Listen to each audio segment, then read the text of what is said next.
இன்று அக்டோபர் 5ஆம் தேதி 2024 சனிக்கிழமை, தமிழ் மாதம் புரட்டாசி 19ஆம் நாள். இன்றைய திதி திருதியை. இன்றைய சிறப்பு வள்ளலார் அவர்களின் பிறந்த நாள். இன்று மழை பெய்ய வாய்ப்பு உண்டு.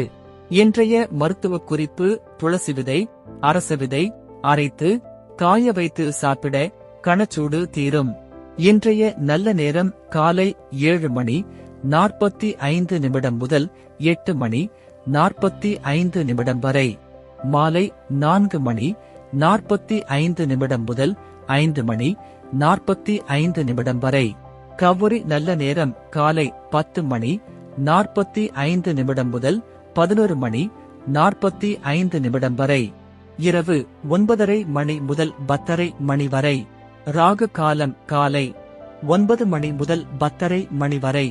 யமகண்டம் மதியம் 1:30 முதல் 3 வரை. குளிகை காலை 6 முதல் 7:30 வரை. இன்றைய ராசி பலன்: மேஷம் சுகம், ரிஷபம் புகழ், மிதுனம் பாராட்டு, கடகம் ஆதாயம், சிம்மம் தாமதம், கன்னி விருப்பம், துலாம் விவேகம், விருச்சிகம் தோல்வி, தனுசு அலைச்சல், மகரம் வெற்றி, கும்பம் நன்மை, மீனம் பக்தி. இன்றைய சிறப்புரை: விருப்பு வெறுப்பு ஏதுமின்றி நம் கடமை எது என்பதை உணர்ந்து செயல்படுவது உழைப்பு. நன்றி.